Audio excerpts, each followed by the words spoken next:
Hello बच्चों, VNM chemistry में आप लोगों का बहुत बहुत स्वागत है।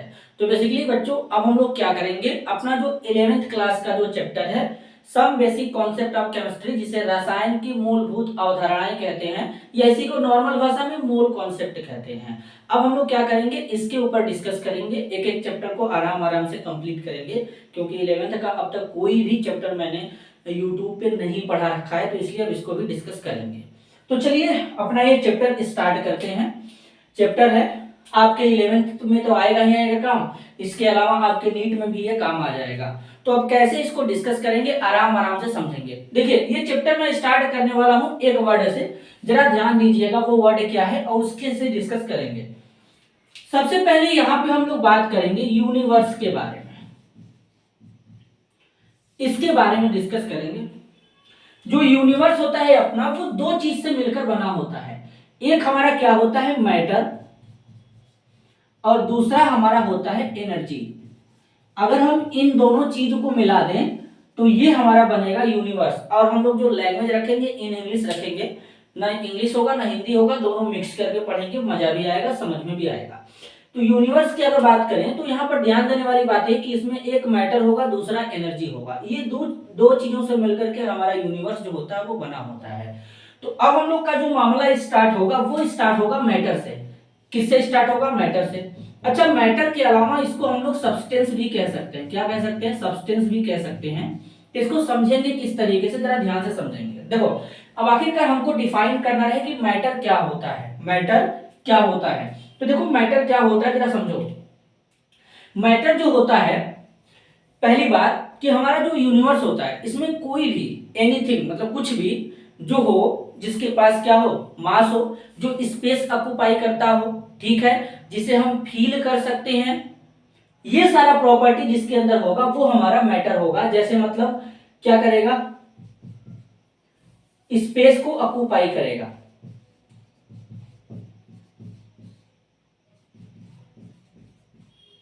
इसके बाद ऑक्युपाइज करेगा, इसके बाद क्या होगा, इसको हम लोग फील कर सकते हैं।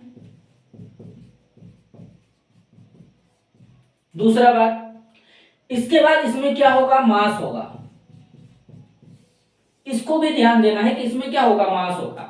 तो इसी का नाम हम लोग क्या दे देंगे, इसी का नाम दे देंगे हम लोग मैटर या सब्सटेंस। अच्छा, एक खास बात और यहाँ पे ध्यान देंगे, जैसे मैंने यहाँ पे लिखा है कि फील कर सकते हैं, तो फील कर सकते हैं इसका मतलब ये नहीं कि मतलब इसमें इमोशंस भी आ जाएगा या लव आ जाएगा,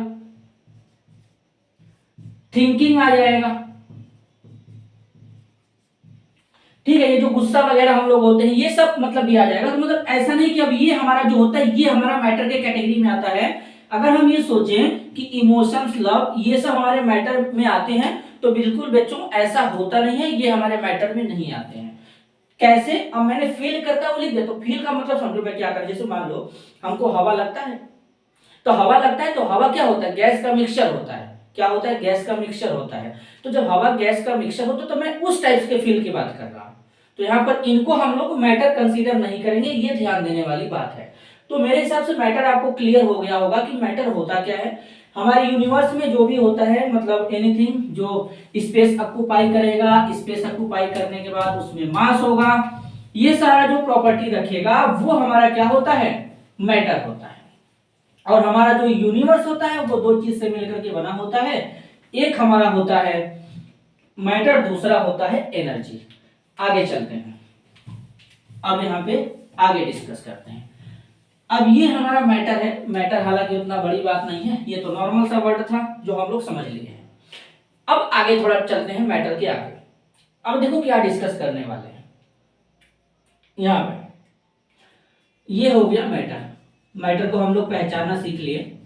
कैसे मैटर को पहचानेंगे, इसमें मास होगा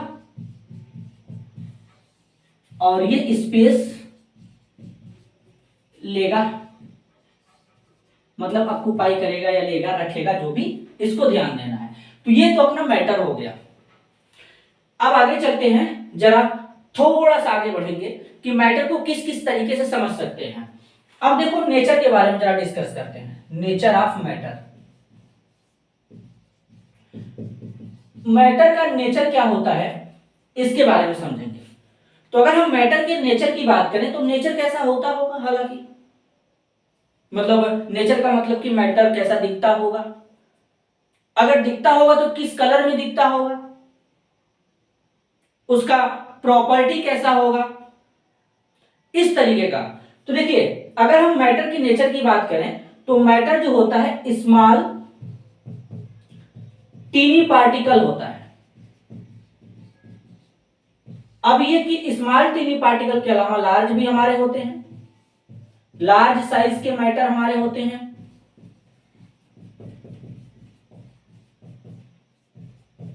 मतलब इनके पार्टिकल छोटा भी होंगे, बड़ा भी हो सकते हैं मैटर के केस में। अब अगर हम इसी में देखें तो एक वर्ड यहां पे हम ऐड करेंगे, state of matter. State of matter, अब इनके पार्टिकल का साइज यहां से क्लियर हो जाएगा। अगर हम मैटर के स्टेट की बात करेंगे तो नॉर्मली हमको बचपन से यही पढ़ाया गया बेटा, पहला सॉलिड, दूसरा लिक्विड और तीसरा गैस। ये तीन स्टेट हमको पढ़ाया गया है। दो स्टेट आगे हम लोग डिस्कस करेंगे थोड़ा सा, लेकिन उससे पहले समझते हैं। देखो एक सॉलिड हो जाएगा, दूसरा लिक्विड हो जाएगा, तीसरा गैस हो जाएगा। अगर हम इनके थोड़ा स्ट्रक्चर के ऊपर बात करें तो कुछ इस तरीके से इनका फोटो बना सकते हैं। फोटो मतलब जैसे ऐसे देखो, यहां पर कोई हमारा कंटेनर है, इस कंटेनर में पार्टिकल को कुछ इस तरीके से हम अरेंज करते हैं। अरेंज करने का मतलब पार्टिकल बहुत ही क्या होंगे, क्लोज होंगे, पास पास होंगे, इस तरीके से ऐसे ऐसे होंगे, ऐसे होंगे। तो कहीं ना कहीं हम इसका नाम क्या देंगे, सॉलिड देंगे। अगर मान लो हम लिक्विड के केस में चलें तो लिक्विड में पार्टिकल को थोड़ा दूर रखेंगे हम लोग। लिक्विड के केस में पार्टिकल को थोड़ा दूर रखेंगे हम लोग। अब लिक्विड के केस में हम लोग पार्टिकल को थोड़ा दूर रख रहे हैं, तो ऐसा क्या रीजन रहा होगा कि लिक्विड के केस में पार्टिकल में थोड़ा स्पेस आ गया। तो देखो एक होता है फोर्स ऑफ अट्रैक्शन, जो कि सॉलिड वाले में क्या होता है कि दो पार्टिकल होंगे तो दोनों पार्टिकल के बीच में फोर्स ऑफ अट्रैक्शन ज्यादा होगा। अब देखो अगर फोर्स ऑफ अट्रैक्शन ज्यादा है तो एक मॉलिक्यूल जो होगा या एक जो पार्टिकल होगा दूसरे पार्टिकल को एकदम प्रबलता से स्ट्रांगली बांध के रखेगा। अब जब बांध के रखेगा तो एक पार्टिकल दूर भाग नहीं पाएगा। तो सॉलिड के केस में क्या होते हैं, पार्टिकल जो होते हैं वो अपनी जगह पे वाइब्रेट करते हैं, कंपन करते हैं। लेकिन लिक्विड के केस में क्या होता है कि पार्टिकल थोड़े दूर होते हैं। अब दूर होने का मतलब ये है कि इनके पार्टिकल के बीच में फोर्स ऑफ अट्रैक्शन जो होगा सॉलिड के कंपेयर में कम होगा, सॉलिड के कंपेयर में कम होगा। और यही रीजन है कि लिक्विड में फ्लूइडिटी यानी तरलता का गुण पाया जाता है। अगर तुम लिक्विड को जमीन पे गिरा दो तो वो फ्लो करने लगेगा, बहने लगेगा। लेकिन अगर तुम किसी ठोस को अगर मान लो ऐसे गिरा दे, तो ये जहां गिरेगा वहीं पड़ा रहेगा। तो ये प्रॉपर्टी होता है, और ये प्रॉपर्टी जो फोर्स ऑफ अट्रैक्शन है उसी से ये डिफाइन किया जा रहा है। अब मान लो अगर हम गैस के बनाए, गैस के केस में देखो गैस ऐसा होता है, तो गैस में तो भाई साहब पार्टिकल और ज्यादा दूर दूर होते हैं ऐसे। इसका मतलब कि गैस के पार्टिकल के बीच में फोर्स ऑफ अट्रैक्शन होता ही नहीं है, हम लोग ऐसा मानेंगे। और जब ऐसा मानेंगे, अच्छा देखो गैस के पार्टिकल के बीच में फोर्स ऑफ अट्रैक्शन नहीं होगा तो जो गैस के पार्टिकल होंगे वो रैंडमली, रैंडमली का मतलब होता है अनियमित तरीके से ऐसे इधर उधर घूमते रहेंगे। जैसे अभी इस रूम में जहां पे हम लोग हैं बेसिकली इसमें भी गैस के पार्टिकल हैं, लेकिन वो पार्टिकल इतना दूर दूर है कि हम लोग ऐसे देखो ऐसे ऐसे हाथ पैर चला सकते हैं। यही अगर हम ठोस के केस में हाथ पैर चला किसी दीवार पर हम मारे तो हमको चोट लग सकता है, क्यों, इसके पार्टिकल बहुत ही क्लोज है। तो इसलिए ठोस तो हमको दिखता भी है लेकिन गैस हमको दिखता नहीं है। जो एयर होता है, हवा जो होता है वो गैसों का मिक्सचर होता है, वो हम लोग को दिखता है, नहीं दिखता है। लिक्विड, लिक्विड दिखेगा क्योंकि लिक्विड में पार्टिकल दूर होते हैं लेकिन उतना भी दूर नहीं होते हैं, ठीक है। तो लिक्विड में स्पेस पाया जाता है। अब जैसे देखो थोड़ा सा एक बात समझते हैं, अब थोड़ा इनके प्रॉपर्टी के ऊपर चलेंगे। हालांकि स्टेट ऑफ मैटर समझ में आ गया, तीन होते हैं, ठोस, द्रव, गैस, सॉलिड, लिक्विड, गैस। अब इन तीनों का ये फोटो भी हो गया। अब थोड़ा इनके प्रॉपर्टी के ऊपर भी डिस्कस करेंगे एक एक करके। देखो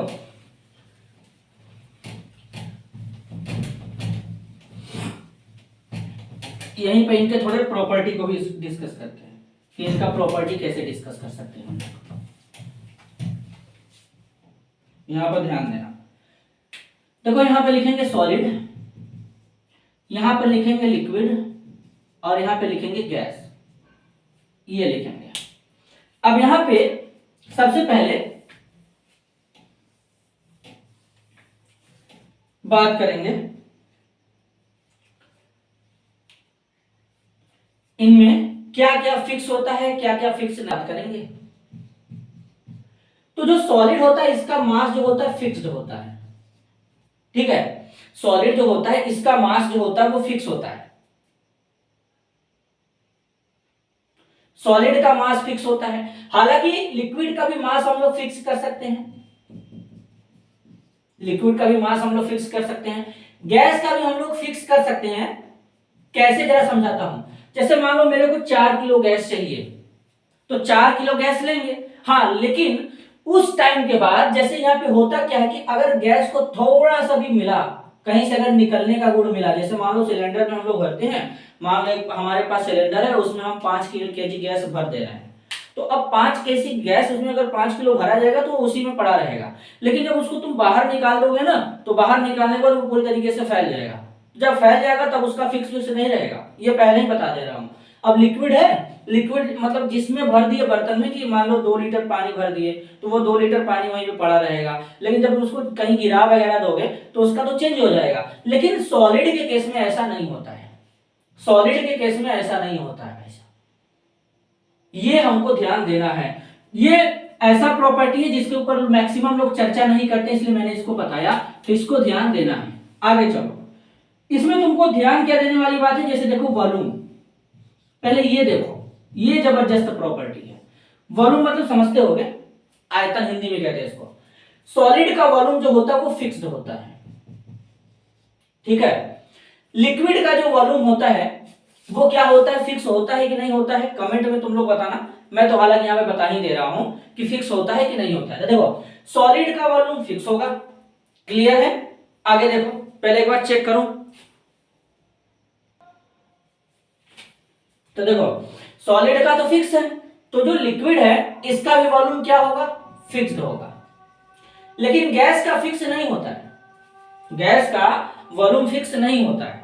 तो जब गैस का वॉल्यूम फिक्स नहीं है तो गैस का वॉल्यूम क्या होगा, गैस का वॉल्यूम वही होता है जो उस कंटेनर का वॉल्यूम होता है जिसमें वो गैस रखा जाता है। इस बात को ध्यान दो।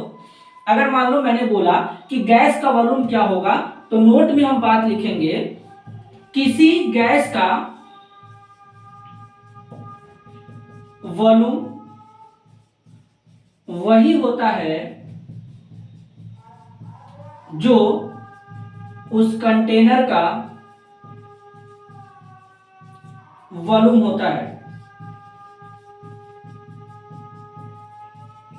जिसमें वह गैस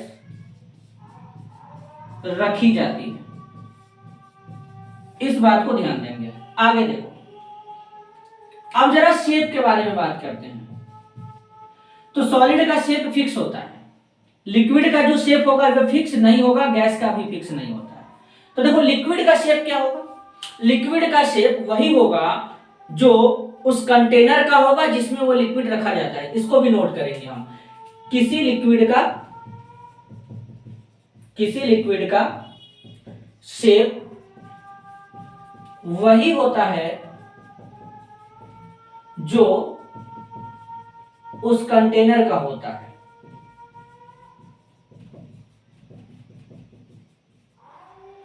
जिसमें लिक्विड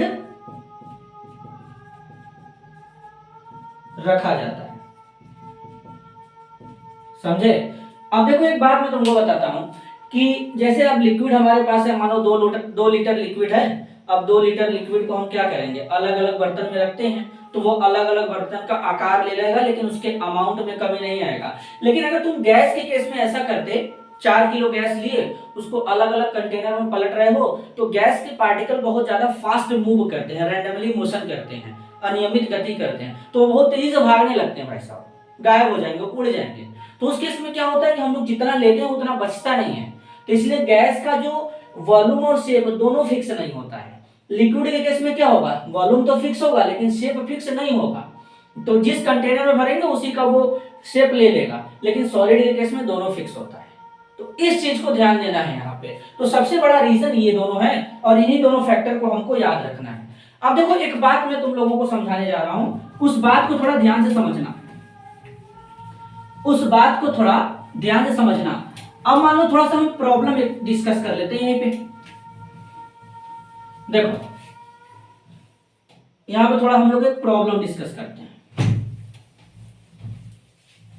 देखो अगर मान लो हमारे पास सॉलिड है, लिक्विड है, गैस है।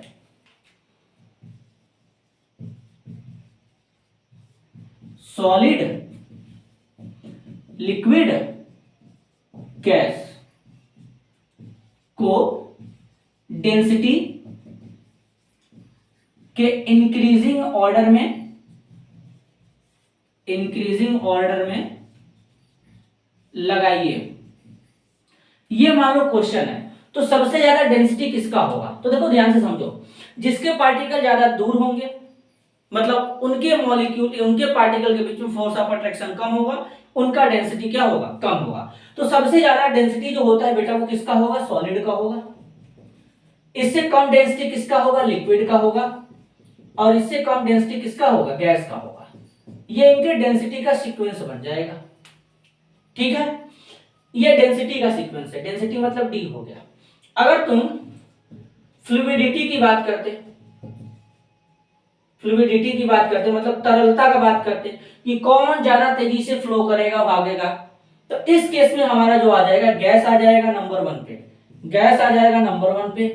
इसके बाद नंबर 2 पे आ जाएगा लिक्विड और सबसे लास्ट में आ जाएगा सॉलिड। भाई साहब सॉलिड के पार्टिकल तो पूछो मत, एकदम धीरे धीरे होते हैं।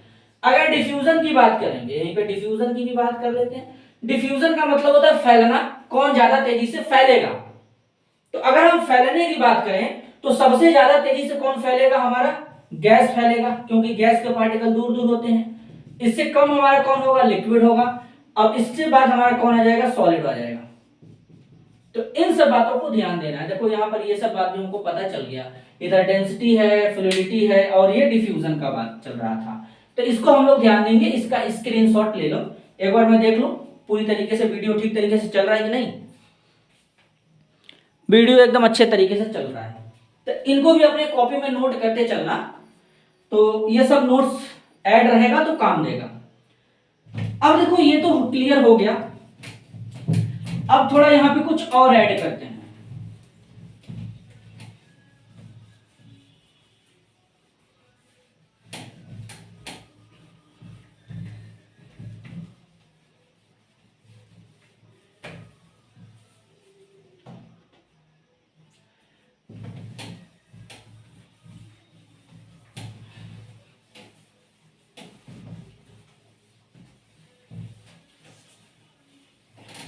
अब देखो एक बात और याद रखना, जैसे मान लो हमको अगर 1 किलो नमक चाहिए, अगर मान लो हमको 1 kg साल्ट चाहिए, तो इसको भी ध्यान दो, थोड़ा जानकारी है।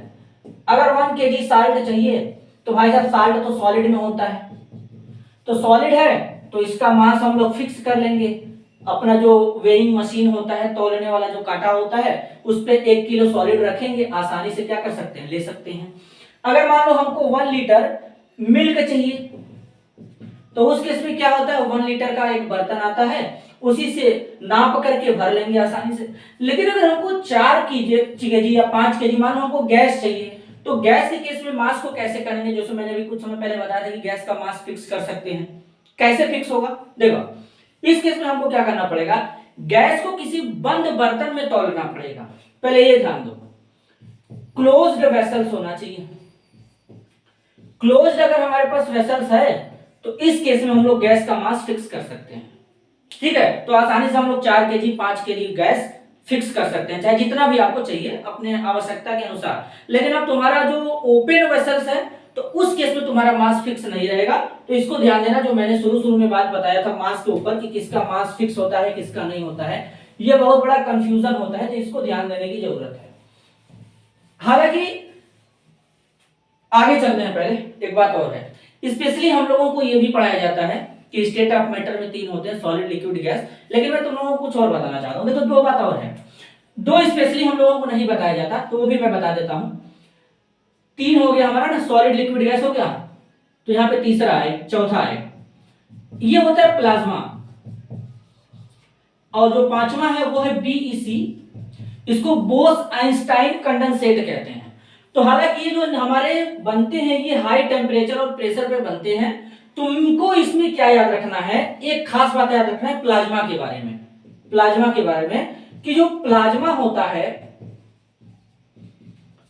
कंडक्ट इलेक्ट्रिसिटी, इसको ध्यान देना है। मतलब जो प्लाज्मा होता है ये इलेक्ट्रिसिटी को कंडक्ट करता है। अगर तुम इसमें धारा का प्रवाह करोगे, करंट को फ्लो कराओगे, तो इसमें तुम्हारा हो जाएगा। लेकिन ये एक बात ध्यान देना, मैंने प्लाज्मा में बोला है, न कि बीईसी में बोला है। एग्जिस्ट हमारे कहते हैं हाई टेम्परेचर और प्रेशर पे, मैं मानता हूं, लेकिन केवल इलेक्ट्रिसिटी को वही कंडक्ट करेगा जिसके पास आयंस होंगे। और जब प्लाज्मा हमारा हाई टेम्परेचर पे एग्जिस्ट करता है तो वहां पे वो आयोनाइज हो जाता है, आयंस में कन्वर्ट हो जाता है। हालांकि वहां पे गैस ही होते हैं, लेकिन टेम्परेचर इतना ज्यादा होता है कि वो आयोनाइज हो जाता है, इसी को प्लाज्मा बोलते हैं। और ये प्लाज्मा जो होता है इलेक्ट्रिसिटी को कंडक्ट करता है। ये बहुत बड़ी बात है और खास बात है, तो इसको ध्यान देना है कि प्लाज्मा इलेक्ट्रिसिटी को कंडक्ट करता है। आगे चलते हैं। अब देखो, ये सब पॉइंट है जो तुमको अपने कॉपी में नोट करना है। आगे देखो, चलते हैं जरा। ये सब पॉइंट जब तुम्हारे कॉपी में नोट रहेगा तो तुमको पढ़ने में भी मजा आएगा काफी हद तक, तो इसको ध्यान देना है। अब यहां पर एक खास बात, difference between vapour and gas, ऐसा ऐसा टॉपिक डिस्कस करूंगा जिसका जानकारी तुमको नहीं होगा। हर एक छोटा से बड़ा बात हम लोग कवर करेंगे, कुछ भी बात छूटना नहीं चाहिए। अब देखो, जैसे वेपर और गैस में जरा अंतर समझते हैं। मैक्सिमम लोगों को ये बात पता नहीं होता कि गैस और वेपर में कैसे डिफरेंस करेंगे। लोगों को लगेगा गैस ही वेपर है, बिल्कुल गलत है। पहली बात, वेपर हमारा जो होता है किसी लिक्विड का बनता है, किसी लिक्विड का बनता है। वेपर हमारा किसी लिक्विड का बनेगा। और जो गैस होता है ये हमारा स्टेट होता है भाई साहब, स्टेट होता है। और गैस का वेपर नहीं बनता है, इसको ध्यान देना है। अब जैसे मैं तुमको फॉर एग्जांपल समझाता हूं। जैसे मान लो यहां पर अपने पास एक गैस जार है, ये गैस जार है, ठीक है। अब इस गैस जार को क्या करेंगे, यहां पे पैक कर देते हैं। चलो, अब इसमें कुछ वाटर भर दिए, यहां पर ये लिक्विड भर देते हैं इस तरीके से, यहां पे। अच्छा, यहां पे तुम कौन सा लिक्विड लेना चाहते हो? चलो मैं H2O ले लेता हूं। इनके अलावा लेकिन कोई जरूरी नहीं कि मैं H2O ले तो तुम भी H2O लो। H2O के अलावा इथेनॉल है, मीथेनॉल है, कोई भी लिक्विड ले लो, बस लिक्विड होना चाहिए। इसको धूप में रखो। जब धूप में रखोगे तो इसको गैस जार जो है इसके दीवार पे तुम देखोगे कुछ इस तरीके से बबल्स देखोगे, हल्का छोटा छोटा, ऐसे ऐसे। तो ये जो तुमको बबल्स दिखते हैं यही हमारे दरअसल क्या होते हैं, वेपर होते हैं, वेपर होते हैं। क्या मतलब, कहां से आया? ये जो लिक्विड का सरफेस देख रहे हो, ऊपर वाला सरफेस, यहीं से इसके पार्टिकल धीरे धीरे धीरे धीरे उड़ते रहते हैं। तो उड़ता रहता है, तुमको दिखता नहीं। जब समझाता हूं, जैसे मान लो हमारे पास कोई कपड़ा है, भीग गया है, तो अब कपड़ा भीग गया तो उसको सुखाने के लिए कहीं ना कहीं डालते हैं, धूप में डालते हैं। तो धूप में जब डालेंगे तो जब उस पर धूप पड़ेगा तो उसको टेम्परेचर मिलेगा। जब टेम्परेचर मिलेगा तो वो लिक्विड धीरे धीरे वेपर बन के उड़ता रहेगा, उड़ता रहेगा, उड़ता रहेगा, कपड़ा सूख जाता है। तो उसी तरीके से ये लिक्विड उड़ता है भाई साहब, ये उड़ता है। और जब ये उड़ेगा तो अब तो निकलने का जगह है नहीं, तो नहीं निकलने का जगह है तो यहीं पर जाके चिपका रहेगा ऐसे, तो इसी को वेपर कहते हैं। लेकिन ये अगर तुमको लगता है कि कोई गैस में बन सकता था, जैसे मान लो हमारे पास कोई गैस जार है, पैक्ड है, इसमें नाइट्रोजन ले लो, ऑक्सीजन ले लो, चलो दोनों गैस ले लेते हैं, तो तुमको क्या लगता है ये जाके वेपर बनाएगा? नहीं बनाएगा भाई साहब, ये मिक्सचर हो जाएगा, ये मिक्सचर हो जाएगा। तो वेपर हमेशा किसी लिक्विड का बनता है, गैस का वेपर नहीं बनता है। क्लियर है? आगे चलते हैं। तो ये सब छोटा छोटा बात है, इसको ध्यान देना जरूरी है। देखो छोटा छोटा बात क्लियर होगा तभी हमारा बड़ा बड़ा काम हो सकता है, तो इसको तुमको ध्यान देते हुए चलना है। इतने में अगर कोई प्रॉब्लम है तो तुम बता दो, नहीं तो हम लोग आगे चले। मन में कोई सवाल होगा तो कमेंट में लिख देना, कोई शंका होगा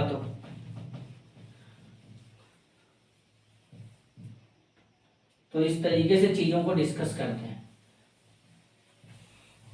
आगे चलते हैं। एक बार मैं चेक कर लूं ऑडियो और वीडियो पूरी तरीके से क्लियर है कि नहीं है, कि पता चला हम लोग पढ़ते चले जा रहे हैं और यहाँ पे कटते चला जाएगा। चलो सब क्लियर है। अब जरा मैटर की क्लासिफिकेशन पे चलते हैं, इसको ध्यान देना। मैटर को हम लोग दो तरीके से क्लासिफाइड करेंगे। मैटर को हम लोग दो तरीके से क्लासिफाइड करेंगे बेटा, देखो कैसे कैसे करते हैं। एक हमारा चलेगा यहां पे फिजिकल क्लासिफिकेशन, और ये चार्ट तुमको बनाना ही पड़ेगा अपने कॉपी में। और दूसरा हमारा जो चलेगा वो केमिकल क्लासिफिकेशन में चलेगा।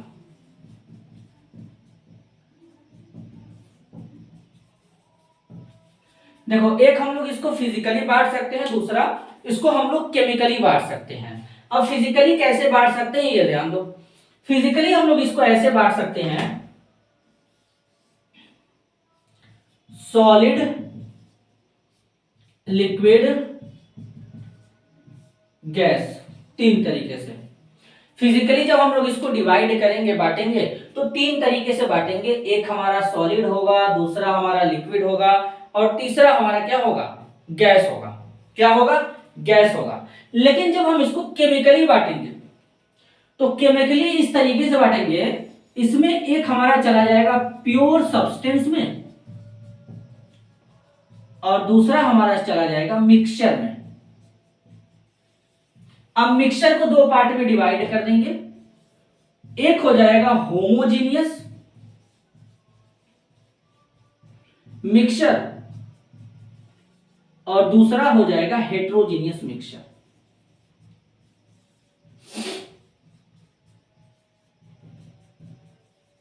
ये हो जाएगा।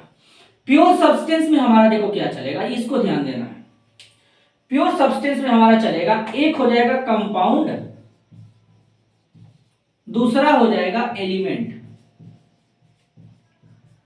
कंपाउंड में हमारा दो चलेगा, इनऑर्गेनिक कंपाउंड और दूसरा organic compound. Organic compound. Element में हमारा तीन चलेगा,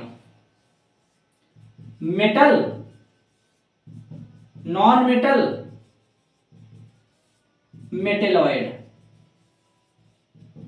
ये चलेगा। तो इस तरीके से डिवाइड करते हैं। सबसे पहले फिर से समझते हैं इस चार्ट को। जैसे मैटर को दो तरीके से डिवाइड कर देंगे, एक फिजिकल क्लासिफिकेशन, दूसरा केमिकल क्लासिफिकेशन। फिजिकल में सॉलिड, लिक्विड, गैस, वही जो स्टेट ऑफ मैटर था वही आ जाएगा। इसके बाद केमिकल में क्या आएगा, केमिकल में प्योर सब्सटेंस मिक्सचर आएगा। मिक्सचर में दो होंगे, होमोजीनियस, हेट्रोजीनियस। और प्योर सब्सटेंस में हमारा कंपाउंड होगा, एलिमेंट होगा। कंपाउंड में दो आ जाएंगे, इनऑर्गेनिक, ऑर्गेनिक, और एलिमेंट में मेटल, नॉन मेटल, मेटलॉइड। ये हमारे आ जाएंगे। तो इसका स्क्रीनशॉट ले लोगे तो फिर बारी बारी से डिस्कस करेंगे। जरा ले लो।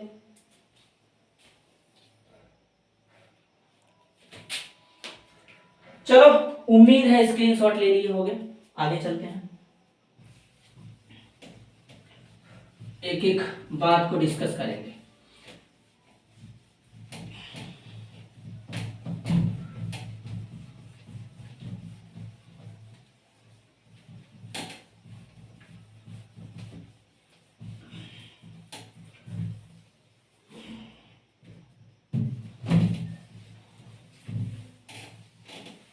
अब देखो जरा समझते हैं फिजिकल क्लासिफिकेशन के बेसिस पे।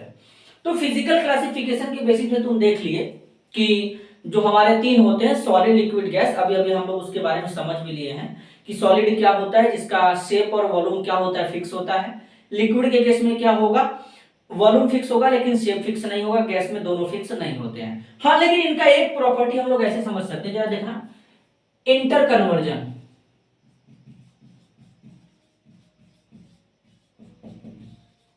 Of state of matter. अब इंटर कन्वर्जन क्या होता है जरा ध्यान देना। जैसे मान लो हमारे पास कोई सॉलिड है, तो इस सॉलिड को क्या करो तुम गर्म करोगे। देखो जहां जहां मैं डेल्टा बनाऊंगा तो इसका मतलब तुम समझना कि डेल्टा का मतलब होता है गर्म करना। तो ये तुम्हारा सॉलिड क्या जाएगा, पहले देखो हमारे नेचर में क्या होता है बेसिकली कि अगर कोई लिक्विड सॉलिड है तो इसको सबसे पहले जब तुम गर्म करोगे तो ये लिक्विड में जाएगा, ये लिक्विड में जाएगा। और लिक्विड को जब गर्म करोगे तो ये किस में जाएगा, गैस में जाएगा। ठीक है, गैस में जाएगा। लेकिन मैं यहां पे तुमको ज्यादा लिखने के ज्यादा प्रीफर ये करूंगा, यहां पे वेपर में कन्वर्ट होगा, क्योंकि लिक्विड का वेपर बनता है, गैस नहीं बनता। आगे चलते हैं, देखो ये हो गया। अब यहां पे अगर तुम इस वेपर को ठंडा करोगे, कूल करोगे, तो ये लिक्विड में, और लिक्विड को जब ठंडा कर दोगे तो ये सॉलिड में कन्वर्ट हो जाएगा। ये अपना चलता रहता है कन्वर्जन, इसको ध्यान देना। इसी को हम लोग इंटर कन्वर्जन कहते हैं। एक डेमो दे करके दिखाता हूं। जैसे मान लो हमारे पास क्या है, H2O है सॉलिड। अब H2O सॉलिड का मतलब क्या होता है इसको भी समझाऊंगा। H2O सॉलिड को हीट करो तो H2O लिक्विड में जाएगा भाई साहब, और H2O लिक्विड को जब तुम हीट करोगे तो H2O V में जाएगा। V का मतलब वेपर होता है। तो देखो ये जो तुम्हारा फॉर्मूला बना ये है आइस का फॉर्मूला, आइस मतलब बर्फ होता है, और ये है वाटर यानी पानी का फॉर्मूला, और ये जो तुम्हारा है ये है वाटर वेपर का फॉर्मूला, वाटर वेपर का फॉर्मूला। अब तुम क्या कर सकते थे, अगर तुम इसी को ठंडा कर देते तो ये वापस से फिर से लिक्विड में, और लिक्विड को ठंडा कर देते तो ये वापस से किस में हो जाता, सॉलिड में हो जाता, और तुम्हारा बर्फ बन जाता। घर में रेफ्रिजरेटर यानी फ्रिज वगैरह होगा, उसमें पानी को हम लोग क्या करते हैं, ठंडा करते हैं, जमाते हैं गर्मी के समय में। तो यही प्रोसीजर यहाँ पे चलता रहता है। लेकिन अब हमारे देखो तुम यहाँ पे भाई आप कमेंट करके ही पूछ सकते हो, और कोई ऑप्शन नहीं कि भाई लाइव क्लास में पूछ सकते हो, लेकिन तुम्हारे दिमाग में यहाँ पर एक बात जरूर आना चाहिए।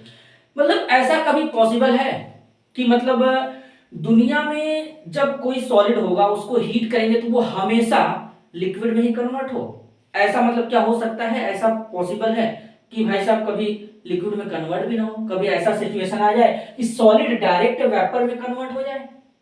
देखो है एक तरीका है, अगर तुम्हारे पास कोई सॉलिड है, अब तुम इस सॉलिड को हीट कर रहे हो तो ये तुम्हारा गैस में कन्वर्ट हो रहा है, और तुम गैस को ठंडा कर रहे हो तो ये तुम्हारा किस में कन्वर्ट हो रहा है,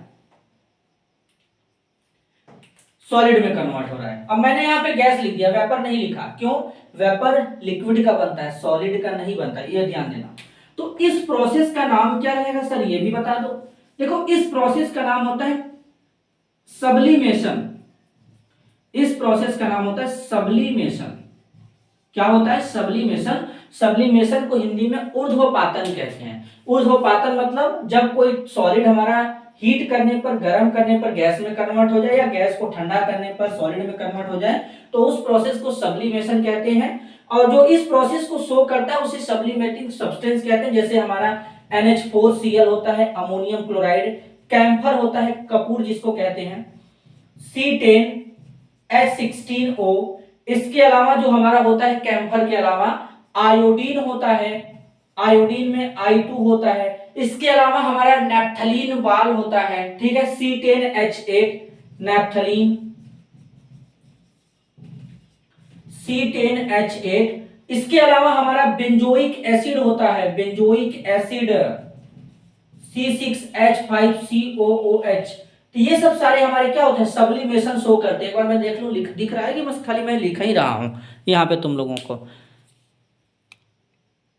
हाँ दिख रहा होगा। तो ये बेंजोइक एसिड जो होता है, कैम्फर हो गया, आयोडीन हो गया, ये सारा का सारा जो होता है ये सब्लिमेशन प्रोसेस हो करता है। और एक बात ध्यान दिखाना कि जब सॉलिड से हमारा लिक्विड बनेगा तो सॉलिड से हमारा जो लिक्विड बनता है इसको क्या कहते हैं ये भी जानना जरूरी, इस प्रोसेस का भी नाम जरूरी है, ठीक है। तो जब सॉलिड से तुम लिक्विड बनाओगे तो इसको मेल्टिंग कहते हैं, लिक्विड से जब तुम वेपर बनाओगे तो इसको बॉइलिंग कहते हैं, और जो वेपर से तुम लिक्विड बनाओगे तो इसको कंडेंसेशन कहते हैं।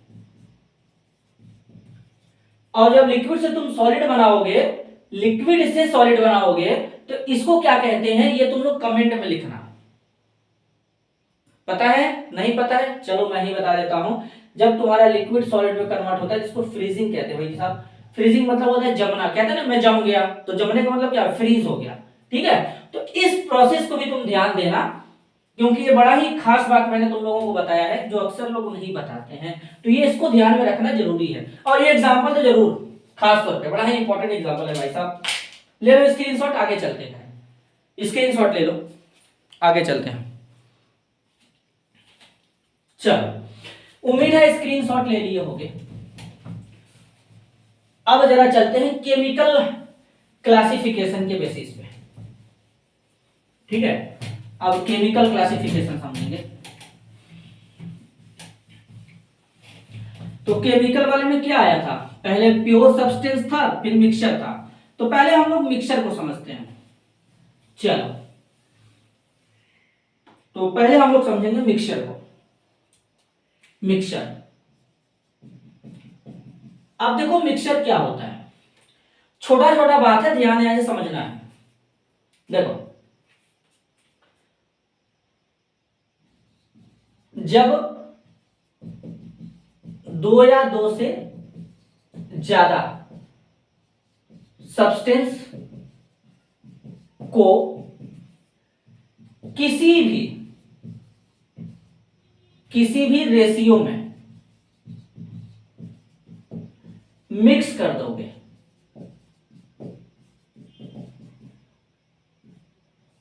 तो मिक्सचर कहलाएगा।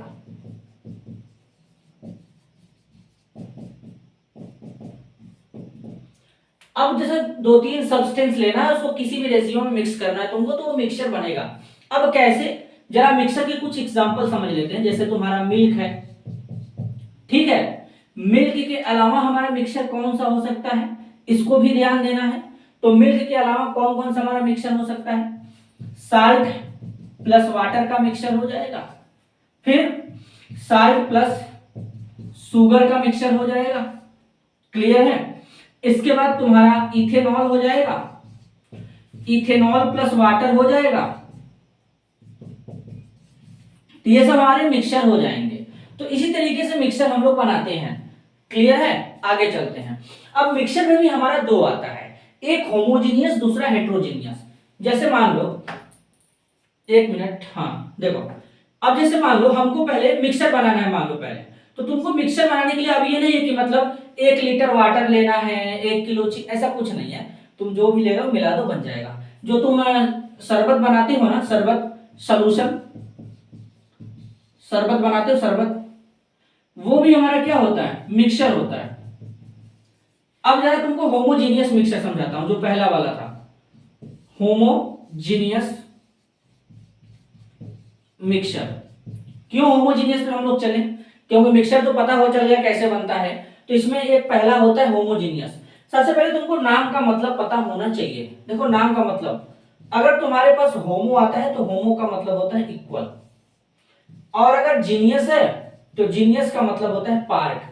मतलब ऐसा मिक्सचर जिसका हर एक पार्ट आपस में क्या हो? इक्वल हो, समान हो, बराबर हो। यानी अगर मान लो हम पानी में चीनी मिलाते हैं, तो चीनी क्या होगा? पानी में पूरी तरीके से घुल जाएगा। अगर तुम पानी में नमक मिलाते हो तो नमक पूरी तरीके से वाटर में घुल जाएगा। जैसे मान लो हमारे पास यहाँ पे है, अब इसमें H2O है, तो अब तुम यहाँ पे क्या करोगे? H2O पूरी तरीके से है, अब इसमें तुम थोड़ा डालो NaCl। जब तुम NaCl डालोगे तो NaCl पहले नीचे आके यहाँ पे बैठेगा ऐसे, तो तुम पानी का ऊपर वाला हिस्सा जब टेस्ट करोगे तो वो नमकीन नहीं लगेगा, लेकिन नीचे वाला हिस्सा नमकीन लगेगा।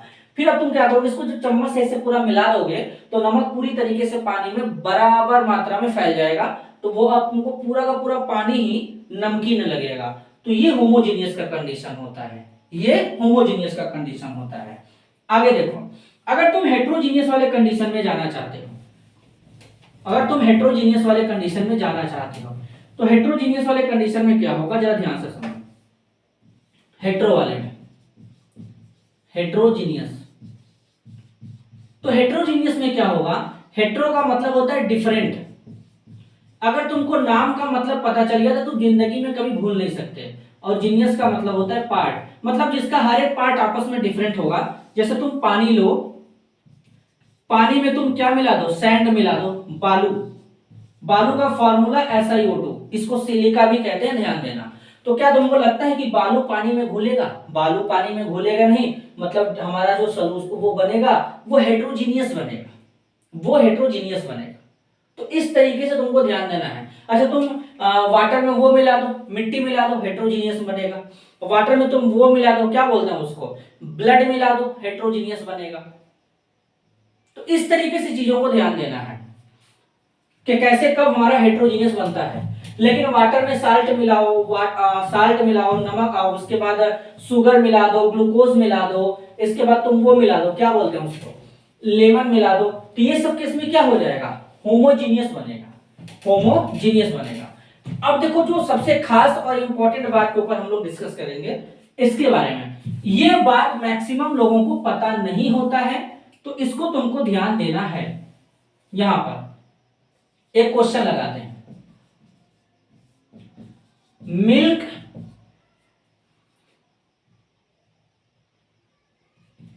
होमोजीनियस मिक्सचर होता है या हेट्रोजीनियस मिक्सचर होता है?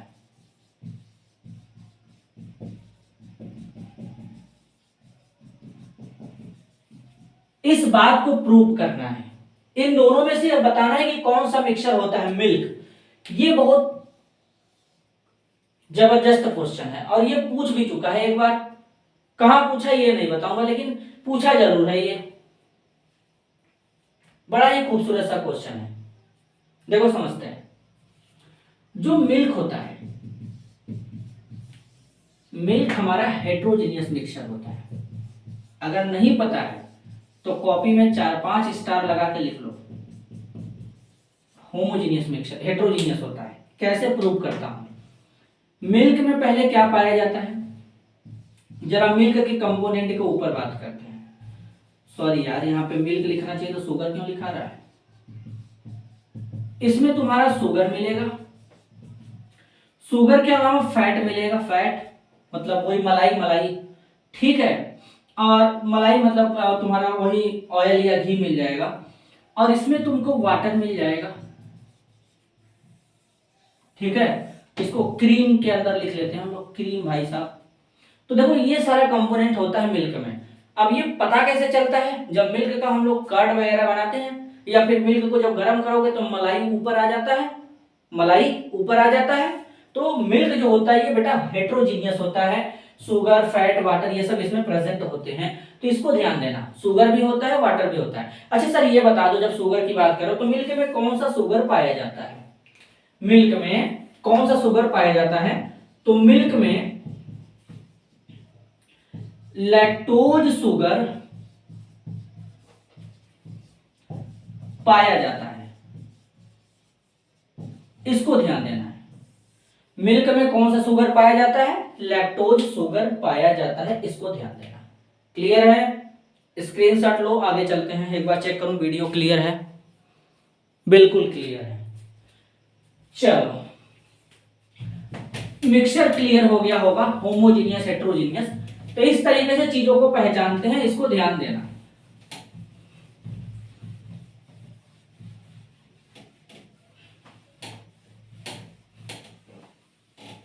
आराम आराम से एकदम चल रहे हैं ताकि समझ में आता रहे, और समझ में आना जरूरी है। अब देखो मिक्सचर हो गया, अब हम लोग चलेंगे प्योर सब्सटेंस के ऊपर बात करेंगे। प्योर सब्सटेंस, ध्यान से समझना प्योर सब्सटेंस क्या होते हैं। ऐसे सब्सटेंस जिनका कंपोनेंट सेम होता है उसे प्योर सब्सटेंस कहते हैं। और प्योर सब्सटेंस को तुम फिजिकल मेथड के थ्रू कभी भी सेपरेट नहीं कर सकते हो। अब देखो फॉर एग्जांपल समझते हैं। फॉर एग्जांपल जैसे सोडियम है, सिंबल Na, गोल्ड है, गोल्ड, गोल्ड क्या होता है Au। सिल्वर होता है क्या होता है Ag। ग्लूकोज है ग्लूकोज C6H12O6। वाटर होता है H2O। सुक्रोज होता है C12H22O11। ये हमारे क्या होते हैं प्योर सब्सटेंस होते हैं। एक वर्ड में बोलूं 118 एलिमेंट जो होते हैं पीरियोडिक टेबल में, ये सारे के सारे प्योर सब्सटेंस में आते हैं। किस में आते हैं प्योर सब्सटेंस में आते हैं, इसको ध्यान देना है। अब समझाता हूं। जैसे मान लो हमारे पास एक सोने का बिस्किट है, मान लो ये गोल्ड का बिस्कुट है, तो इस सोने के बिस्किट में क्या होगा सारे एटम हमारे गोल्ड के होंगे जो आपस में मेटेलिक बॉन्ड के थ्रू जुड़े होंगे। कौन से बॉन्ड के थ्रू मेटेलिक बॉन्ड के थ्रू, मैं आगे बताऊंगा तुमको, ठीक है। तो ये देखो सोने का बिस्किट है, इसमें सारे हमारे क्या होंगे गोल्ड के एलिमेंट या आइटम होंगे, तो इसका मतलब ये प्योर सब्सटेंस है। सोडियम है गोल्ड, मतलब ऐसे पूरे एलिमेंट जो 118 होते हैं सारे प्योर सब्सटेंस होते हैं। एक बात और, अब जैसे ग्लूकोज में देखो कार्बन हाइड्रोजन ऑक्सीजन है, तुमको ऐसा दिख रहा है ग्लूकोज में भाई साहब कार्बन हाइड्रोजन ऑक्सीजन है, तो तुमको ये लगेगा कि हम ग्लूकोज में से कार्बन हाइड्रोजन ऑक्सीजन को अलग कर सकते हैं। अगर तुम ऐसा सोच रहे हो कि हम मतलब ग्लूकोज में से कार्बन ऑक्सीजन हाइड्रोजन को अलग कर सकते हैं, तो तुम बहुत बड़े गलतफहमी में जी रहे हो। हम ग्लूकोज से कार्बन हाइड्रोजन ऑक्सीजन को सेपरेट नहीं कर सकते हैं। वाटर में जैसे देखो हाइड्रोजन के 2 एटम है, ऑक्सीजन का 1 एटम है, इसमें से तुम हाइड्रोजन और ऑक्सीजन को सेपरेट नहीं कर सकते। तो इनको सेपरेट नहीं कर सकते भाई साहब फिजिकल मेथड से, तो इसलिए सारे के सारे हमारे क्या होंगे प्योर सब्सटेंस होंगे। मैं इसलिए बता रहा हूं क्योंकि तुम लोगों को लगता हो गया, बहुत लोगों को लगेगा कि यहाँ पे तो कार्बन है हाइड्रोजन है ऑक्सीजन है, मतलब अलग अलग एलिमेंट आ गए हैं, तो तुमको ये प्योर सब्सटेंस कैसे हो गया। तो मैं वही बताने की कोशिश कर रहा हूँ कि इनको फिजिकली तुम सेपरेट नहीं कर सकते हो, और नहीं कर सकते मतलब ये प्योर सब्सटेंस होगा। मतलब दुनिया के जितने भी कंपाउंड या एलिमेंट होते हैं वो सारे के सारे प्योर सब्सटेंस कहलाते हैं। तो प्योर सब्सटेंस अलग चीज होता है, मिक्सचर अलग चीज हो गया। मिक्सचर में 2-3 सब्सटेंस को मिला रहे हैं, इसी प्योर सब्सटेंस को मिला के ही मिक्सचर बना रहे हैं। वाटर हमारा प्योर सब्सटेंस है, ग्लूकोज हमारा प्योर सब्सटेंस है, वाटर ग्लूकोज को मिला दिए तो तुम्हारा क्या बन गया मिक्सचर। तो प्योर सब्सटेंस को मिला के ही हम लोग क्या बनाते हैं मिक्सचर बनाते हैं। ये ध्यान देना, स्क्रीनशॉट ले लो। चलो आगे चलते हैं। अब प्योर सब्सटेंस को 2 पार्ट में डिवाइड किया गया था। कौन कौन से में डिवाइड किया गया था, एक कंपाउंड में दूसरा एलिमेंट में।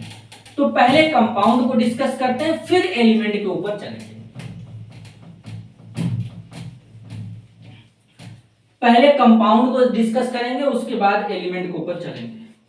चलो पहले कंपाउंड के ऊपर बात करते हैं। कंपाउंड, अब देखो कंपाउंड क्या होता है। कंपाउंड को हिंदी में यौगिक कहते हैं। क्या कहते हैं यौगिक। अब देखो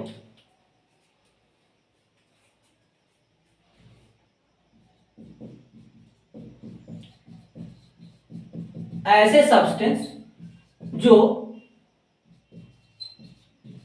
2 और मोर मतलब 2 या 2 से ज्यादा, 2 या 2 से ज्यादा एलिमेंट को एक फिक्स्ड रेशियो में मिलाने पर बनता है, उसे कंपाउंड कहते हैं। क्या कहते हैं कंपाउंड कहते हैं। देखो मतलब तुमको 2-3 एलिमेंट लेना है, मतलब 2-3 सब्सटेंस लेना है, उसको एक फिक्स रेशियो में मिलाना है। तुमको पकड़ना कहां पे है, यहां पे पकड़ना है। अगर तुम उसको फिक्स रेशियो में मिला देते हो तो वो बनने वाला जो हमारा नया सब्सटेंस होगा वो कंपाउंड होगा। जैसे समझते हैं, अब जैसे हमारे पास एग्जांपल के तौर पे क्या है H2O है। अब H2O में हाइड्रोजन के कितने एटम होंगे, तो हाइड्रोजन में कितने एटम होंगे, नंबर ऑफ हाइड्रोजन एटम कितने होंगे 2 होंगे। ऑक्सीजन के कितने एटम होंगे, नंबर ऑफ ऑक्सीजन एटम 1 होगा। तो अगर हम इसका रेशियो बना दें तो 2:1 का बनेगा। तो वॉल्यूम के अकॉर्डिंग अगर हम रेशियो चेक करेंगे तो 2:1 का बनेगा। इसका मतलब 2 वॉल्यूम हाइड्रोजन है, 1 वॉल्यूम ऑक्सीजन है। लेकिन अगर तुम मास के अकॉर्डिंग रेशियो बनाते तो हाइड्रोजन 2 बार है, हाइड्रोजन का मास 1 होता है, ऑक्सीजन का होता है 16, टोटल आ जाता है 18, और 18 को रेशियो में कन्वर्ट कर देते तो 1:8 हो जाता। तो मतलब H2O में मास के अकॉर्डिंग रेशियो कितना होता है, 1:8 का होता है। लेकिन अगर वॉल्यूम के अकॉर्डिंग देखोगे 2:1 का होगा, मतलब 2 हाइड्रोजन 1 ऑक्सीजन। और ये कभी भी बदलने वाला नहीं है। कभी भी तुम्हारे दिमाग में ऐसा ख्याल मत लाना कि पानी पीने वाला है, कि मिनरल है, डिजिटल है, पता लगा गंदा पानी है तो उसमें हाइड्रोजन चेंज हो जाएगा, ऑक्सीजन चेंज हो जाएगा, ऐसा कुछ नहीं होता। दुनिया में कोई भी पानी रहे उसमें हाइड्रोजन 2 ऑक्सीजन 1 ही होता है। वो कभी भी बदलने वाला नहीं है, ना ही बदलेगा। आज के 25 साल बाद जाओ, चाहे 50 साल बाद, धरती रहे या न रहे, बदलने वाला नहीं है फॉर्मूला। इसको ध्यान देना है। तो ये हमारा होता है। अब जैसे ग्लूकोज C6H12O6, अब तुमको इसमें रेशियो बताना है। किसका रेशियो बताना है भाई साहब? कार्बन का, हाइड्रोजन का, ऑक्सीजन का रेशियो। तो कार्बन कितना है 6, हाइड्रोजन कितना है 12, ऑक्सीजन कितना है 6, रेशियो लगा दो। देखो कितना आसान है। लगा सकते हो कि नहीं लगा सकते हो? लगा सकते हो। चलो और थोड़ा देखते हैं भाई साहब। तो इसलिए कंपाउंड होते हैं ये क्या होते हैं? कंपाउंड होते हैं। और भी क्वेश्चन, और भी थोड़ा प्रैक्टिस करते हैं जब तक मामला पूरा क्लियर ना हो जाए। अब देखो, जैसे मान लो हमारे पास सुक्रोज है। सुक्रोज क्या होता है? चीनी को बोलते हैं। Formula C12H22O11। तो अब इसमें चेक करेंगे तो कार्बन, हाइड्रोजन, ऑक्सीजन, रेशियो का साइन लगा दो। कार्बन कितने बार है? 12 बार। फिर रेशियो का साइन लगाओ, हाइड्रोजन 22 बार है, रेशियो का साइन लगाओ, ऑक्सीजन 11 बार है। हो गया मामला। ऐसे चलते हैं भाई साहब। क्लियर हुआ? आगे चलते हैं। देखो अब कंपाउंड में 2 बांटा गया था। कौन कौन सा? एक कंपाउंड हमारा था इनऑर्गेनिक, एक कंपाउंड था हमारा ऑर्गेनिक। एक कंपाउंड था हमारा इनऑर्गेनिक,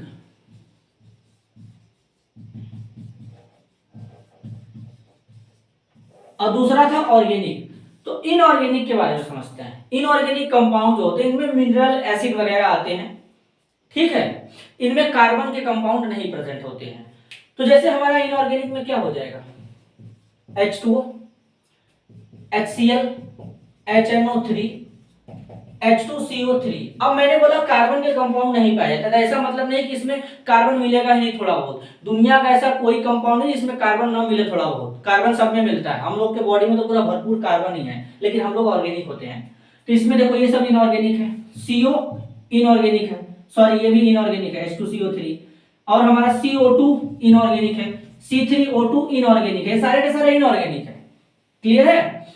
H2SO4 इनऑर्गेनिक है, H2SO3 इनऑर्गेनिक है, NaCl इनऑर्गेनिक है, KCl इनऑर्गेनिक है, NaOH इनऑर्गेनिक है, KOH इनऑर्गेनिक है, Na2CO3 इनऑर्गेनिक है, COCO3 इनऑर्गेनिक है, CaO इनऑर्गेनिक है, CaOH का होल ट्वाइस इनऑर्गेनिक है, CaSO4 half H2O, CaSO4 2H2O। ये सारे के सारे हमारे इनऑर्गेनिक कंपाउंड है। यहाँ पे देख लो, मैं दिख रहा है कि नहीं तुम लोगों को? हाँ दिख रहा है, क्लियर दिख रहा है तुम लोगों को, एकदम क्लियर दिख रहा है बेटा। तो ये सारे के सारे जो कंपाउंड लिखे गए ये सारे के सारे इनऑर्गेनिक कंपाउंड है। यहाँ पे जितना भी है मैं यहाँ पे तुमको बहुत सारा लिख दूंगा, कोई मतलब नहीं बनेगा। तो इनऑर्गेनिक मतलब समझो कि ऐसे कंपाउंड होते हैं जो कार्बन से नहीं बने होते हैं। अब कार्बन से नहीं बने होते तो इसका मतलब ये नहीं कि इनमें कार्बन नहीं पाया जाता है। कार्बन पाया जाता है, थोड़ा बहुत पाया जाता है, बहुत कम क्वांटिटी में पाया जाता है, ठीक है। तो ये हमारे इनऑर्गेनिक कंपाउंड हो गए। अब ऑर्गेनिक कंपाउंड के ऊपर डिस्कस करते हैं। ऑर्गेनिक कंपाउंड, अब देखो ऑर्गेनिक कंपाउंड जो होते हैं इसमें तो पूरे कार्बन ही होते भाई साहब, सारे के सारे कंपाउंड कार्बन होते हैं। तो अब ऐसा नहीं कि इसमें थोड़े बहुत इनऑर्गेनिक जो हमारे जो एलिमेंट होते हैं जैसे नाइट्रोजन, ऑक्सीजन, ये प्रेजेंट नहीं हो सकते, होते हैं। तो दरअसल अगर हम ऑर्गेनिक कंपाउंड की बात करेंगे तो जो ऑर्गेनिक कंपाउंड होते हैं वो कार्बन और कार्बन के डेरिवेटिव जो होते हैं उसको कहते हैं ऑर्गेनिक कंपाउंड, या तुम ऐसे बोल लो कि ऑर्गेनिक कंपाउंड ऐसे कंपाउंड होते हैं जो हाइड्रोकार्बन और उसके डेरिवेटिव होते हैं। जैसे हाइड्रोकार्बन में हमारा CH4 है, C2H2 है, C2H6 है, ठीक है। ये सब हमारे देखो हाइड्रोकार्बन हो गए, इनके डेरिवेटिव जैसे C6H5Cl, CH3Cl, इसके बाद हमारा जैसे CH3OH, CH3CH2OH, CH3COOH, CH3CONH2, CH3COCH3, CH3CHO, CH3CO का ट्वाइस O, ये सब हमारे क्या हो जाएंगे, इनऑर्गेनिक हो जाएंगे। C6H5Br, ये हो गया हमारा बेंजीन, ये हो गया हमारा टोल्यूइन, ये हो गया हमारा, देखो तो ये सब हमारे क्या है, ऑर्गेनिक कंपाउंड है। क्यों ऑर्गेनिक है, क्योंकि इनमें देखो तुमको हमेशा ज्यादातर सब कार्बन ही दिख रहे हैं, और अगर कोई दिख भी रहा है तो कार्बन के अलावा दूसरा एलिमेंट जैसे हेलोजन या ऑक्सीजन दिख जाएगा, या नाइट्रोजन दिख जाएगा, या सल्फर दिख जाएगा, या फिर तुम्हारा कहीं कहीं सिलिकॉन दिख जाएगा, या कहीं कहीं फास्फोरस दिख जाएगा। तो ये सारे के सारे हमारे ऑर्गेनिक कंपाउंड होते हैं। तो इस तरीके से ऑर्गेनिक इनऑर्गेनिक में बांटा गया है। तो इसलिए जो हमारा केमिस्ट्री है वो 3 पार्ट में डिवाइड किया गया है, एक फिजिकल, दूसरा इनऑर्गेनिक, तीसरा ऑर्गेनिक। और अभी हम जो लोग पढ़ रहे हैं चैप्टर मोल कॉन्सेप्ट वाला, ये हमारा फिजिकल में आता है, जिसको भौतिक रसायन कहते हैं। आगे चलते हैं। अब मामला हमारा बचा एलिमेंट का। तो अब हम लोग डिस्कस करते हैं एलिमेंट के ऊपर। किसके ऊपर डिस्कस करेंगे, एलिमेंट के ऊपर। अब देखो जरा एलिमेंट के बारे में बात करते हैं।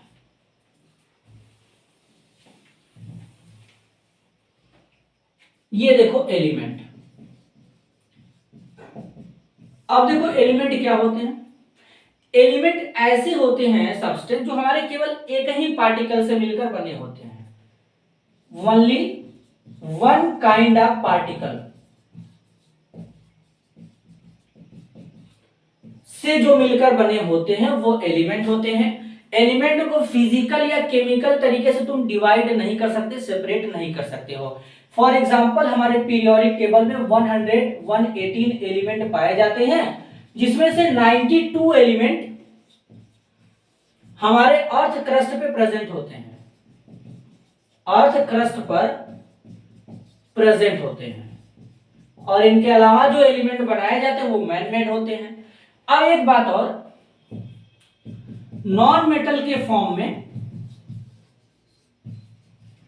हमारे अर्थ क्रस्ट पे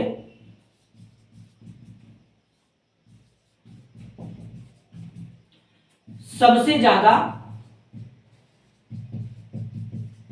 पाए जाने वाला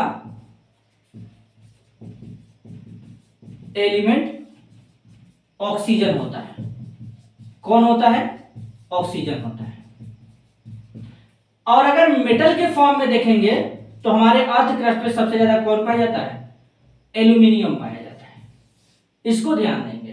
तो पीरियोडिक टेबल में जितने भी तुम एलिमेंट देखते हो मैं लिख के दिखाता हूं। कुछ एलिमेंट जैसे हाइड्रोजन है, हीलियम है, लिथियम है, बेरिलियम है, बोरान है, कार्बन है, नाइट्रोजन है, ऑक्सीजन है, ठीक है,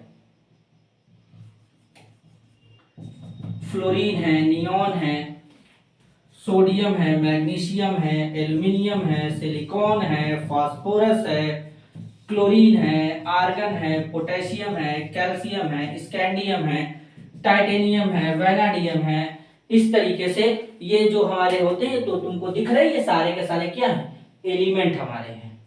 क्लियर है। और अभी तक हमारे पीरियोडिक टेबल में 118 एलिमेंट हैं टोटल, जिसमें से मैंने बता दिया तुमको 92 हमारे अर्थ क्रस्ट पे पाए जाते हैं जो भू प्रॉपर्टी हमारा होता है, और सबसे ज्यादा जो नॉन मेटल के फॉर्म में पाया जाता है वो ऑक्सीजन होता है, और मेटल के फॉर्म में जो पाया जाता है वो एल्यूमिनियम होता है। इसलिए हमारे यहाँ एल्यूमिनियम ज्यादा अवेलेबल है। तो देखोगे एल्यूमिनियम जो होता है, एल्यूमिनियम का दरवाजा बन जाता है, ठीक है, खिड़की बन जाता है, वायर वगैरह में एल्यूमिनियम का वायर यूज किया जाता है। तो ये एल्यूमिनियम ज्यादा मिलता है इसलिए यूज कर लेते हैं। एक बार देखूं वीडियो क्लियर है कि नहीं, चलो क्लियर है। तो अब जरा बात कर लेते हैं एलिमेंट के क्लासिफिकेशन की। एलिमेंट को 3 पार्ट में क्लासिफाइड किया गया है, इसको ध्यान दो पहले। अब तुमको ध्यान क्या देना है, एलिमेंट को 3 पार्ट में क्लासिफाइड किया गया है। कौन कौन वो 3 पार्ट है उसको ध्यान देंगे हम लोग। देखो, एलिमेंट को 3 पार्ट में डिवाइड किया गया है। पहला मेटल, मेटल को धातु कहते हैं। क्या कहते हैं? धातु। अब मेटल क्या होते हैं? मेटल हमारे ऐसे एलिमेंट होते हैं जो इलेक्ट्रॉन डोनेट करने की टेंडेंसी रखते हैं, नेचर रखते हैं। मतलब इनका नेचर तुम समझो, इनका नेचर ये होता है कि जब ये कहीं जाएंगे तो इनका नेचर ये होगा कि इलेक्ट्रॉन देना चाहेंगे हमेशा, कि भाई साहब तुम हमसे इलेक्ट्रॉन ले लो, हम तुम्हारा इलेक्ट्रॉन नहीं लेंगे। मतलब इलेक्ट्रॉन लेते नहीं है, देते हैं। और तुम जरा ध्यान से समझो कि अगर कोई इलेक्ट्रॉन देता है तो उसके ऊपर प्लस चार्ज आता है। अब जितना इलेक्ट्रॉन देगा उतना प्लस चार्ज आएगा, तो उसी को मेटल कहते हैं। मतलब ये इलेक्ट्रॉन डोनेट करते हैं। ई माइनस का मतलब इलेक्ट्रॉन होता है, डोनेट करने का मतलब होता है दान देना, डोनेट करते हैं। तो जो इलेक्ट्रॉन डोनेट करके अपने ऊपर प्लस चार्ज को रखेगा वो मेटल होगा। फॉर एग्जाम्पल, पीरियोडिक टेबल में 4 ब्लॉक होते हैं, S block, P block, D block, F block. ध्यान से समझना बात को। डी ब्लॉक और एफ ब्लॉक के सारे एलिमेंट मेटल होते हैं।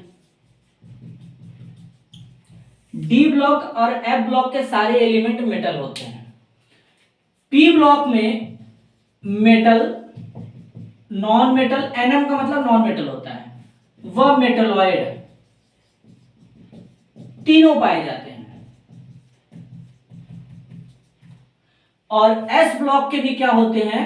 अगर एस ब्लॉक में हम हाइड्रोजन, हाइड्रोजन का हालांकि पीरियोडिक टेबल में पोजीशन फिक्स नहीं है, बेरिलियम को छोड़ दें, एक्सेप्ट मतलब छोड़ दें, अगर इनको छोड़ दें तो सारे मेटल होंगे, तो सारे मेटल होंगे। तो इसको ध्यान देना। तो इस बात से हमको क्या पता चला? इस बात से हमको यह पता चला कि जो पीरियोडिक टेबल अपना बनाया गया है उसमें सबसे ज्यादा कौन सा एलिमेंट पाया जाता है? तो मेटल पाया जाता है। मतलब एक ही ऐसा ब्लॉक है जो मेटल, नॉन मेटल, मेटलॉइड तीनों को रख रहा है। एक बात देखो, अब मान लो कोई मेटल हमारा है एम, मान लेते हैं ये एन इलेक्ट्रॉन डोनेट करेगा तो इसके ऊपर एक्स पॉजिटिव चार्ज आएगा। अब जरा डेमो देता हूं। सोडियम है, एक इलेक्ट्रॉन डोनेट करेगा तो सोडियम के ऊपर एक पॉजिटिव चार्ज आएगा। मैग्नीशियम देखो 2 इलेक्ट्रॉन डोनेट करेगा तो मैग्नीशियम के ऊपर 2 पॉजिटिव चार्ज आएगा। एल्यूमिनियम 3 इलेक्ट्रॉन डोनेट करेगा तो एल्यूमिनियम के ऊपर 3 प्लस चार्ज आएगा। तो इस तरीके से चीजें मिलती हैं। अब ये मत समझना, मत सोचना कि मतलब कैसे ये इलेक्ट्रॉन डोनेट करे, हमको समझ आएगा समझ में। अभी थोड़ा धीरे धीरे धैर्य रखो, अभी ये पूरा डिस्कस करेंगे, इलेक्ट्रॉनिक कॉन्फ़िगरेशन वगैरह बताऊंगा। तो वहां पे तुमको ये भी बताऊंगा कि कैसे इलेक्ट्रॉन कोई एलिमेंट निकालता है, अगर निकालता है तो कितना निकालता है और कब कब निकाल सकता है, कैसे निकाल सकता है, सारा चीज डिस्कस करेंगे। तो वो तुमको मैं बताऊंगा, भी धैर्य रखना, ठीक है। तो ये मेटल हमारा हो गया, क्लियर है मेटल। आगे चलते हैं। यहां पर मेटल का प्रॉपर्टी वगैरह हम लोग डिस्कस नहीं करने वाले, हम लोग एलिमेंट में आया तो उसको समझ रहे हैं। और प्रॉपर्टी तो तुम जानते ही भाई कि मेटल जो होते हैं सोलोरस होते हैं, इनमें खनन खनन का आवाज आता है, इलेक्ट्रिसिटी को कंडक्ट करते हैं, सॉलिड होते हैं, ठीक है। लेकिन सॉलिड के साथ साथ एक ध्यान देना, एक हमारा ऐसा मेटल होता है, नोट में लिख भी लेना, Hg मरकरी। ये हमारा ऐसा मेटल होता है जो रूम टेम्परेचर पर लिक्विड स्टेट में पाया जाता है। तो ये हमारा लिक्विड मेटल होता है, ये लिक्विड मेटल होता है रूम टेम्परेचर पे। हालांकि इनके अलावा सीजियम है, गैलियम है, ये लिक्विड मेटल होते हैं, लेकिन इनको जब अपने हथेली पे रखोगे तो वो मेल्ट कर जाएंगे, मतलब बॉडी टेम्परेचर से ही मेल्ट कर जाएंगे। तो बॉडी टेम्परेचर और रूम टेम्परेचर में डिफरेंस होता है, भी आगे हम लोग डिस्कस करेंगे, उसको मैं बताऊंगा टेम्परेचर वाले में। अब दूसरा है non metal. Non metal, non metal को अधातु कहते हैं। नॉन मेटल क्या करते हैं? इलेक्ट्रॉन लेते हैं,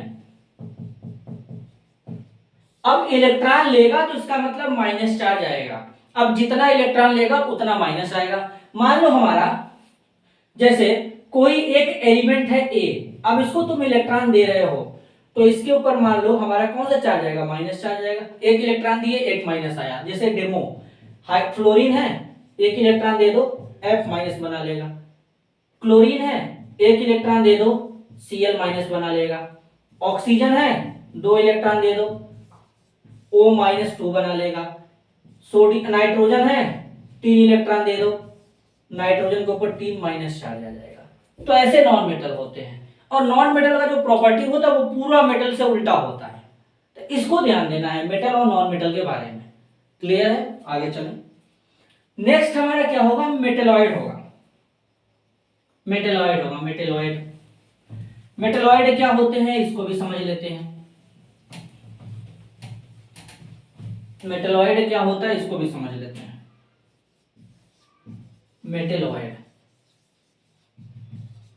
मेटेलॉइड जो होते हैं ये मेटल और नॉन मेटल दोनों के प्रॉपर्टी को रखते हैं। क्या रखते हैं? इनके अंदर दोनों प्रॉपर्टी पाया जाएगा, मेटल और नॉन मेटल। तो जो दोनों का प्रॉपर्टी रखेगा वो मेटेलॉइड होगा, सीधा सीधा बात है। जैसे हमारा इसके अलावा जो है नहीं होता है। देखो अगर हम मास की बात